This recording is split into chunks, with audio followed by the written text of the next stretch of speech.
আমি বিদ্রোহী। কোরআনের কথা বলি তাই বলে আমাকে মৌলবাদী। কোরআনের কথা বলি তাই বলে আমাকে মৌলবাদী। জিহাদের কথা বলি তাই বলে আমাকে জঙ্গিবাদী। আমি বিদ্রোহী বিপ্লবী মৌলবাদী, কেন জঙ্গিবাদী? আমি বিদ্রোহী বিপ্লবী মৌলবাদী, কেন জঙ্গিবাদী? জন্মের পরে কানে কি আজান দেয়নি? মৌলবাদী ছাড়া হওনি। জোরে ঠিক কিনা? জন্মের পরে কানে কি আজান দেয়নি? তুমি মৌলবাদী ছাড়া হওনি। আবার মরণের পরে জানাজা পড়াবে, সকল কোথায় পালিয়ে যাবি?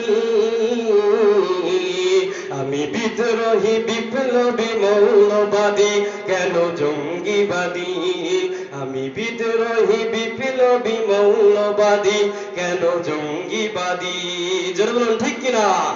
আল্লাহর কোরআনকে যারা ভালোবেসেছে, এই কোরআনের জন্য যারা দিন রাত এই কোরআনের পক্ষে যারা ছুটছে, আজকে তাদেরকে মিথ্যা অপবাদ দিয়ে তাদেরকে আজকে জেলের ভিতরে ঢোকানো হচ্ছে। জোরে বলুন ঠিক কিনা?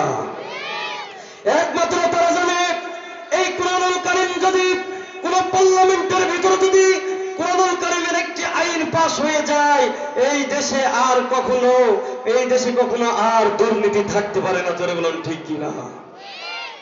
তার জন্য ভাইয়েরা আমার, ফেরাউনের কাজ ছিল মুসা আলাইহিস সালামকে কি করে আঘাত করা যায়, কিভাবে আঘাত করা যায়। আল্লাহ পাক রব্বুল আলামিন ডাক দিয়ে বললেন, ও মুসা, যাও যাও কারণের কাছে তুমি যাকাতের কথা বলো। এইবার মুসা আলাইহিস সালাম কারণের মহলে চলে গেলেন। যার পরে বললেন, ও কারুন, তুমি তো ক্ষমতার মালিক, এমনি এমনি হও নাই। আল্লাহ পাক রব্বুল আলামিন তোমাকে ক্ষমতার মালিক বানিয়ে দিয়েছেন, অর্থ দিয়েছেন, ধন দিয়েছেন, সম্পদ দিয়েছেন। এই অর্থ ধন সম্পদ তুমি আল্লাহর রাস্তায় ব্যয় করো। ঈমানের পথে অবিচল থেকে আমার মরণ যেন হয়। ঈমানের পথে অবিচল থেকে আমার মরণ যেন হয়। মিনতি আমার তোমারই কাছে, ঠিক কিনা? মিনতি আমার তোমারই কাছে, ঈমানের পথে অবিচল থেকে আমার মরণ যেন হয়। আমি সব সময় সব জায়গাতে একটা কথা বলি, হারামের ভিতরে বরকত নাই, বেদাতিতে হেদায়েত নাই। জোরে বলুন ঠিক কিনা?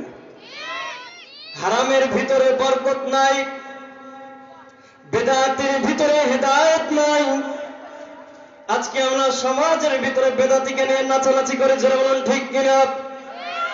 আজকে যদি এই বাংলার জমিনে কোরআনের আইন যদি বিল পাস হয়ে যেত, কোন মুরতাদ কোন নাস্তিক বলতে পারতো না বিসমিল্লাহ আমাদের রাষ্ট্রীয় ধর্ম হতে পারে না। জোরে বলুন ঠিক কিনা?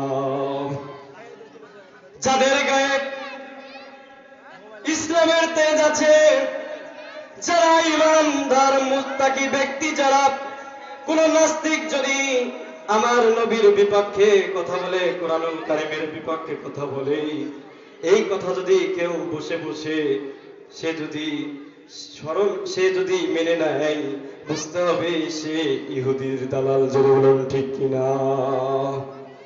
আমার ভাইরা, যে কথা বলছিলাম সবাই খুবই কম। আমার পরম বক্তা আছে, তার জন্য কিছু কথা আমি বলবো বলে আমি ছেড়ে দেব। আমার দিকে মনোযোগ দিন, সুন্দরভাবে বসার চেষ্টা করুন। বাবুগুলো বসে যাও, তোমরা এলোমেলো করো না, তোমরা চুপচাপ করে বসো, বস্তার মুখটা খুলতে দাও, অনেক কথা আছে। তোমরা যদি বসো, ধৈর্য সহকারে যদি বসো, আমি বলবো ইনশাআল্লাহ আমার সময় যতটুকু আছে। এইবার মুসা আলাইহিস সালাম কারণের দরবারে চলে গেলেন, যার পরে কারণ এইবার বলল না না আমি যাকাত দিব না, যাকাত দিব না। কিছুদিন পরে কারণ এইবার ঠিক করলো